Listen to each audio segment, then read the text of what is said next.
Salam damai dan sejahtera untuk Bapak, Ibu, dan saudara yang kekasih di dalam Kristus.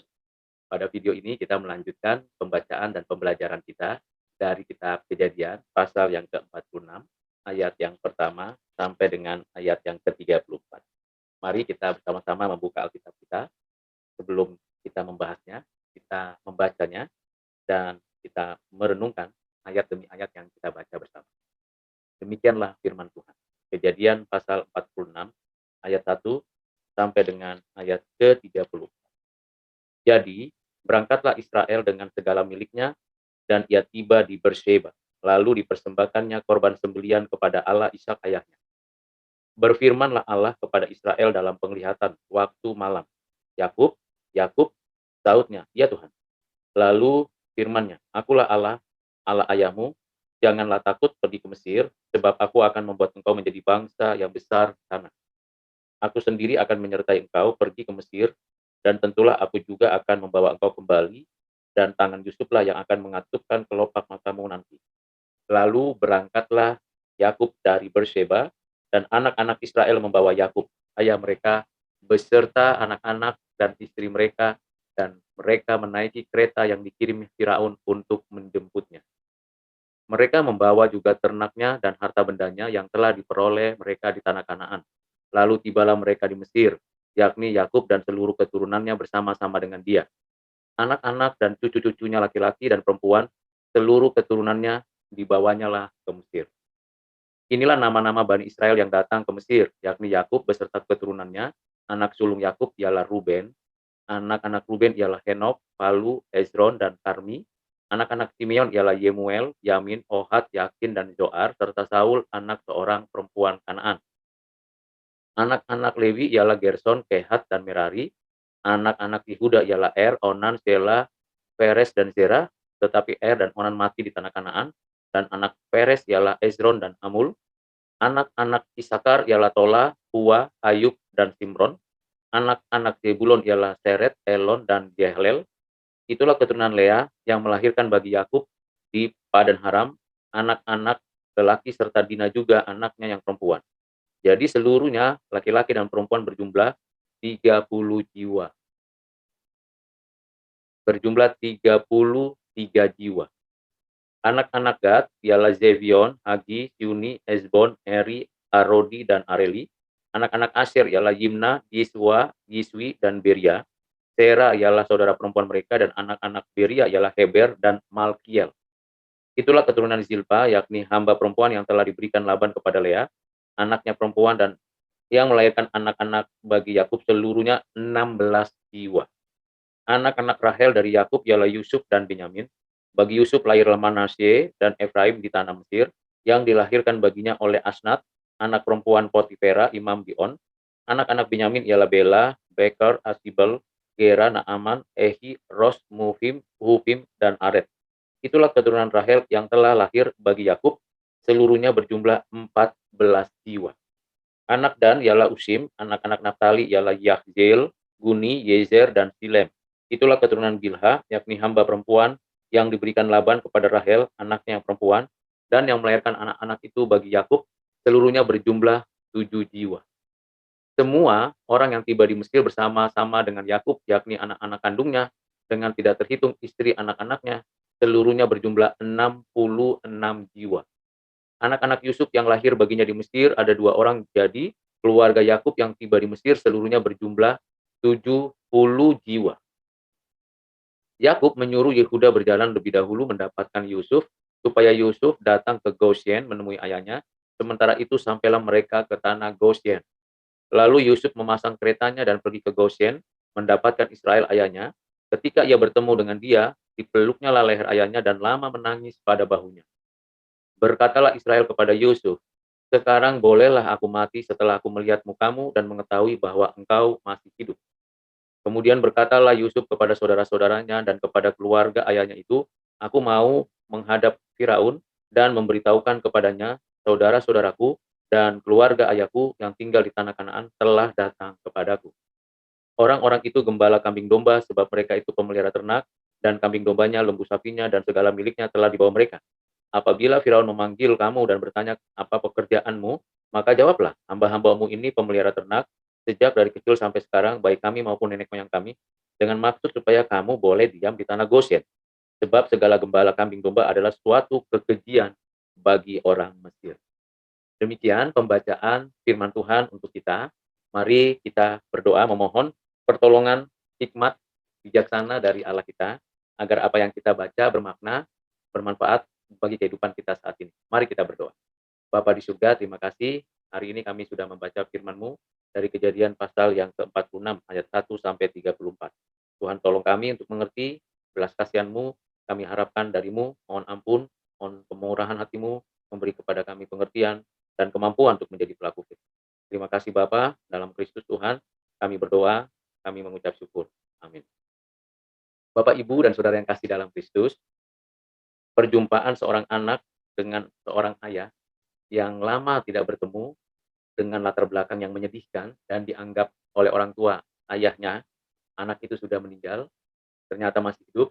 Ini adalah sebuah pertemuan yang tidak mudah dilukiskan dengan kata-kata. Yakub yang disebut sebagai Israel memiliki suatu keinginan agar dia berjumpa dengan Yusuf kalau memang itu adalah Yusuf. Sekalipun secara usia kepahitan yang dijalani, ada keraguan yang lebih dari itu, yaitu nantinya ia tidak bisa kembali ke Kanaan atau dia sendiri tidak bisa melanjutkan perjalanan karena sudah usia, atau cerita dari anak-anaknya itu adalah sebuah kebohongan saja demi sebuah kebutuhan di saat pada posisi keadaan sedang kelaparan. Di tengah kegalauan dari Yakub, Tuhan menyatakan dirinya dan memberikan jaminan bahwa ia akan berjumpa dengan Yusuf, akan aman dan nyaman dalam perjalanan, bahkan nantinya akan bertambah keturunannya di Mesir, di Goshen. Lebih dari itu, nanti keturunan Israel akan kembali ke tanah perjanjian yang dijanjikan Tuhan kepada Abraham, Ishak, dan dirinya. Janji Tuhan ini secara khusus diberikan Tuhan hanya kepada Yakub dan keturunannya. Dengan kata lain, Yakub yang sudah terbiasa berinteraksi dengan Tuhan Allah dan mengakui bahwa Tuhan Allah tidak akan pernah ingkar janji, maka ia menerima apa yang dinyatakan. Sehingga mereka pergi membawa semuanya, termasuk ternak-ternaknya. Ini sebuah migrasi besar-besaran atau sebuah perubahan lokasi secara utuh. Bukan hanya orangnya, kemahnya, tapi seluruh keberadaannya miliknya dibawa ke Mesir, ke tanah yang sudah disepakati, yaitu tanah Goshen, tanah untuk penggembalaan kambing domba. Dan penulis kitab ini memberikan kepada kita gambaran 70 keturunan Israel itu dari anak-anaknya Lea, anak-anaknya Rahel, Zilpa, dan Bilha. Seluruhnya diberikan Tuhan berkat keturunan laki-laki dan perempuan. Dan jumlahnya cukup untuk bertambah banyak di daerah Goshen. Kemudian setelah memang tiba waktunya di tanah Mesir, mereka bersama-sama berada di Mesir dalam satu komunitas orang Israel.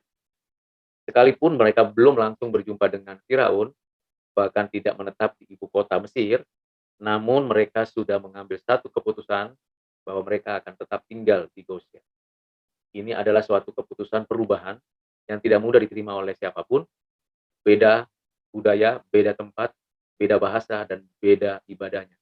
Namun mereka penuh keberanian, kesungguhan akan janji Tuhan, bahwa janji Tuhan itu tidak akan dibatalkan, dan mereka betul-betul mempersiapkan diri.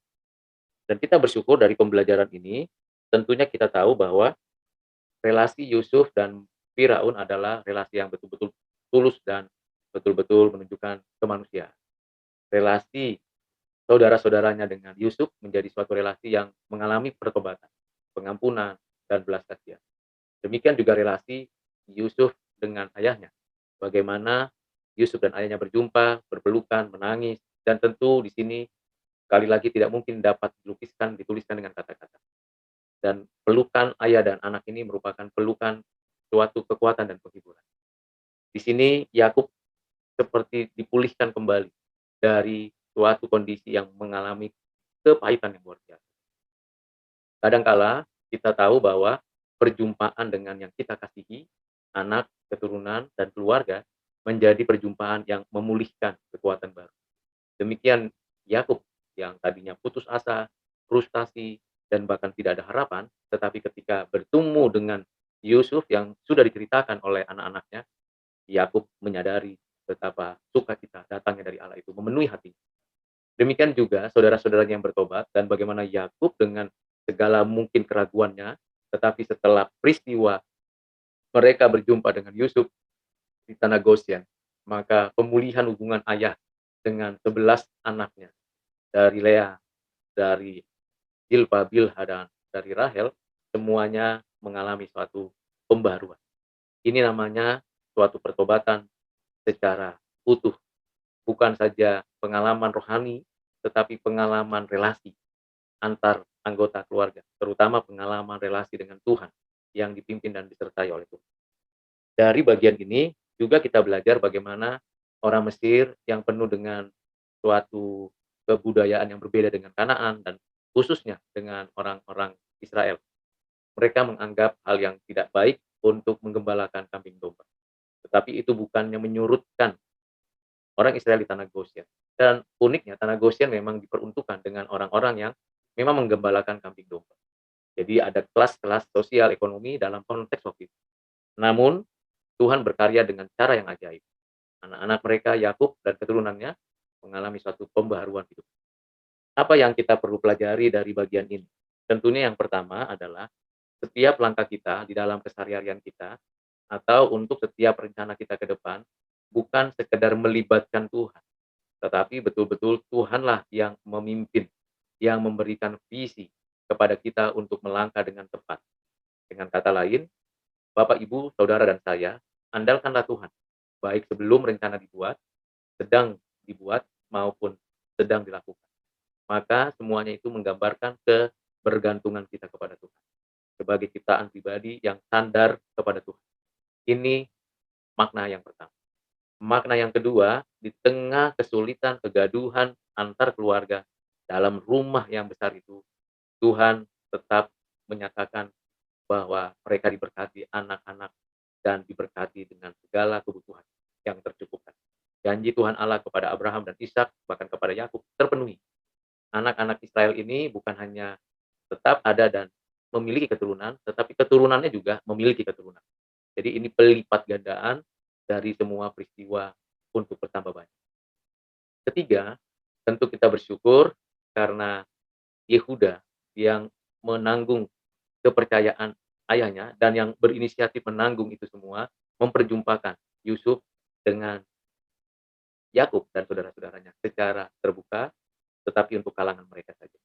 Ini suatu pembaharuan hidup, bagaimana kita membangun suatu relasi yang terputus menjadi menyambung kembali, suatu upaya yang penuh dengan damai sejahtera. Prinsip mendasar yang mendorong terjadinya peristiwa ini adalah kasih yang mendahului perbuatan. Perbuatan yang ada di dalam kasih yang nyata-nyata, tentu yang benar, yang suci. Dengan perbuatan yang benar, yang suci, bagi kemuliaan Tuhan Allah, maka kasih ditunjukkan dalam hubungan secara personal dengan Tuhan Allah, secara komunitas dengan Tuhan Allah. Jadi ada relasi interpersonal, ada relasi yang bersifat eternal, personal, Allah pada dirinya dengan ciptaannya, yang ia inisiatifkan sendiri, lalu kemudian relasi antar sesama manusia, khususnya sesama orang percaya. Dengan kata lain, kita bersyukur, sekalipun kita dibedakan dari etnis, suku, bangsa, pergumulan dunia ini, kita harus tetap eksis menyatakan kehidupan yang tunduk hanya kepada Allah, Trinitas, Bapa, Anak, Roh Kudus. Kiranya penjabaran yang singkat yang saya sudah uraikan satu persatu untuk menunjukkan betapa kaya dan limpahnya kebenaran firman. Menolong Bapak Ibu Saudara untuk tetap menggumulkan firman ini seayat demi seayat, satu bagian demi satu bagian untuk memperkokoh hidup rohani kita, menjadikan kita sarana menyaksikan kasih Tuhan dan perpanjangan kebaikannya untuk kita menjadi pelaku. Kiranya Tuhan menolong Bapak Ibu Saudara untuk menghayati kebenaran. Mari kita berdoa. Bapak, terima kasih untuk firman-Mu, terima kasih untuk pengajaran hari ini. Ajarlah kami tetap mengandalkan-Mu dan membangun relasi dengan penuh sukacita. Terima kasih Bapak, seberapa banyak yang menonton video ini, berkati mereka dan sertai mereka. Dalam nama Tuhan Yesus kami berdoa bersyukur. Amin.